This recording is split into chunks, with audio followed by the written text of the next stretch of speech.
मध्य प्रदेश की नर्मदा नदी पर बना बरगी डैम। इसकी विशाल संरचना इसे राज्य के सबसे प्रमुख पर्यटन केंद्रों में से एक बनाती है। किनारे पर खड़ी ये नावें यहाँ के टूरिज्म की गवाह हैं। उस गुरुवार को भी शाम 5:30 बजे की आखिरी शिफ्ट में करीब 50 लोग एक क्रूज पर सवार हुए। माहौल छुट्टियों की मस्ती और संगीत से भरा था, लेकिन कुछ मिनटों में मौसम ने करवट ली। आसमान में काले बादल छा गए और 74 किलोमीटर प्रति घंटे की रफ्तार से आंधी चलने लगी। शांत दिखने वाले इस जलाशय में समुद्र जैसी ऊंची लहरें उठने लगी। पानी क्रूज के ऊपरी डेक तक पहुंच गया और जहाज हिचकोले खाने लगा। देखते ही देखते क्रूज पानी में पलट गया। इस हादसे ने 9 लोगों की जान ले ली और 4 लोग अब भी लापता हैं।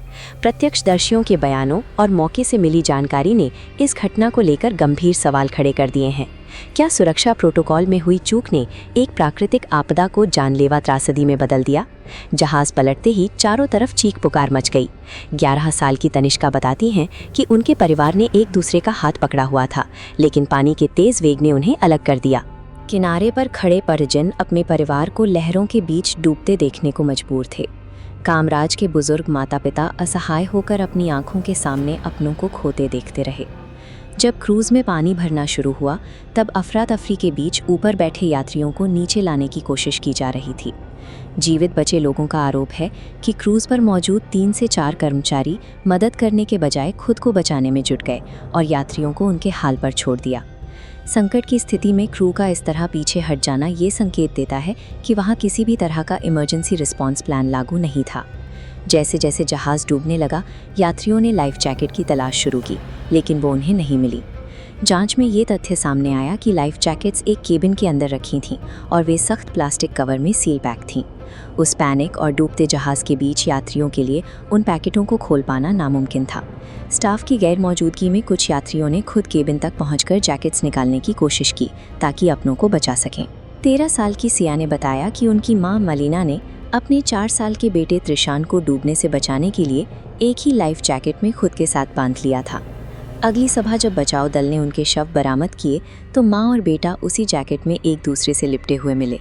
सील बंद और केबिन में कैद ये जैकेट्स कागजी नियमों की शर्तों को तो पूरा कर रही थीं, लेकिन जिस वक्त इनकी सबसे ज़्यादा ज़रूरत थी, ये किसी काम की साबित नहीं हुई। रोशन आनंद जैसे सर्वाइवर्स 3.5 घंटे तक पानी में संघर्ष करते रहे। वे अंधेरे और लहरों के बीच अपने छोटे बेटे की तलाश करते रहे, जिसे आखिरकार सुरक्षित बचा लिया गया। पानी में गिरे लोग घंटों तक मदद के लिए चिल्लाते रहे, लेकिन सरकारी रेस्क्यू टीम और लाइफ बोट को मौके पर पहुंचने में काफ़ी वक्त लगा। क्रूज के पलटने और पहली बचाव नौका के पहुंचने के बीच 30 मिनट का अंतर था।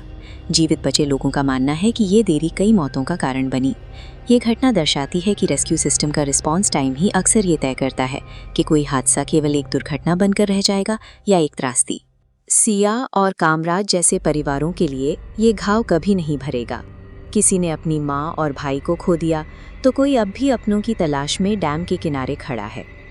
इस हादसे की जड़ें केवल खराब मौसम में नहीं, बल्कि उन सुरक्षा चूक और प्रशासनिक लापरवाहियों में हैं जिन्हें समय रहते नज़रअंदाज किया गया। किसी भी नाव या क्रूज पर सवार होते ही सुनिश्चित करें कि आप लाइफ जैकेट पहनें। सुरक्षा की जिम्मेदारी केवल ऑपरेटर पर न छोड़ें। बरगी डैम का ये हादसा एक चेतावनी है कि सुरक्षा इंतजामों में छोटी सी लापरवाही की कीमत भी बहुत बड़ी हो सकती है। आपकी जागरूकता ही पानी के बीच आपकी सबसे बड़ी लाइफलाइन है।